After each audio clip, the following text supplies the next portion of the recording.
Lee Ji-Poon terkenal dengan seorang wanita yang bermulut besar, atau lebih dikenali dalam bahasa Jepunnya Kuchisake Onna, di mana cerita tentang wanita bermulut besar ni merupakan salah satu cerita legenda lah di Jepun, yang mana masih menakuti orang-orang Jepun daripada dulu sehinggalah sekarang. Jadi kisah dia bermula pada zaman dulu, di mana ada seorang wanita cantik yang merupakan isteri kepada seorang samurai. Dikatakan perempuan tu memiliki wajah yang sangat cantik dan seorang yang ayu lah. Tapi dikatakan pada satu hari suami dia syak yang isteri dia tu ada selingkuhan di belakang suami dia.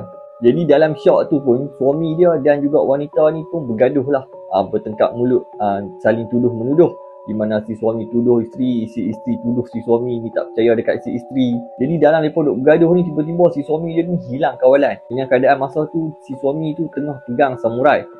Jadi dia libas si isteri dia sambil bercakap. Jadi lepas ni kita tengok siapa lagi yang akan tengok muka hang.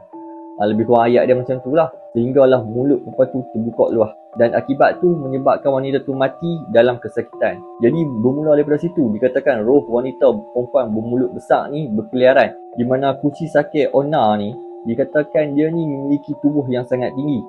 Dan dia juga mengenakan topeng untuk menutupi wajah dia. Jadi bila orang-orang pada zaman dulu berjumpa dengan dia akan bertanyakan satu soalan. Di mana soalan dia lebih kurang macam watashi kire, atau dalam bahasa Melayu dia, adakah aku cantik?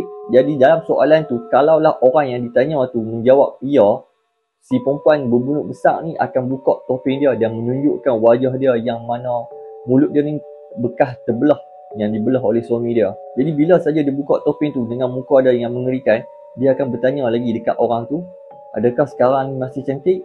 Jadi soalan kedua ni lah yang menentukan sama ada orang tu selamat ataupun tidak. Kalaulah orang tu menjawab tidak, automatik dia akan dibunuh oleh perempuan bermulut besar ni. Tapi cerita-cerita macam tu, mereka menganggap itu sebagai satu cerita legenda untuk menakuti penduduk-penduduk saja kan.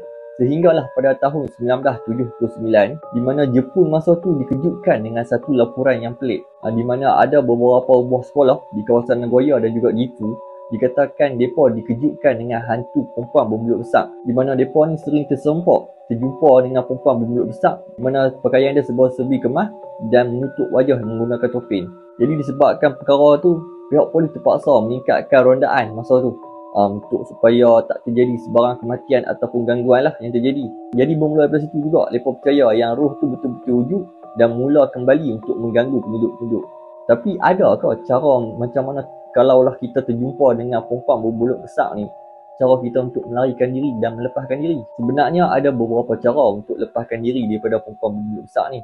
Ada juga yang mengatakan kalaulah satu hari hampa terserempak dengan perempuan bermulut besar ni, hampa cuma ada dua benda saja.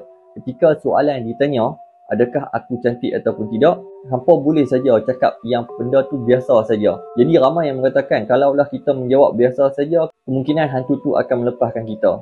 Dan ada juga yang mengatakan kalaulah kita terjumpa dengan perempuan bermulut besar tu, kita juga boleh bagi coklat dekat dia, gula-gula. Disebabkan ramai yang mengatakan hantu tu sangat suka benda-benda manis. Jadi kalau terjumpa dengan dia, jangan lupa bagi coklat. Tapi semua-semua tu hanyalah mulut-mulut orang kampung je lah kan. Tak tahulah benda tu betul-betul jadi ataupun tidak, kecuali kita sendiri yang berjumpa dengan perempuan tu. Sehingga hari ini penduduk-penduduk Jepun ada sesetengah tempat masih mempercayai lagi dengan kisah-kisah si wanita bermulut besar ni. Tapi sesetengah orang ada juga yang beranggapan yang sebenarnya cerita ni hanyalah mitos saja untuk takut-takutkan orang saja. Jadi menurut hampa, adakah wanita bermulut besar ni betul-betul wujud ataupun mitos?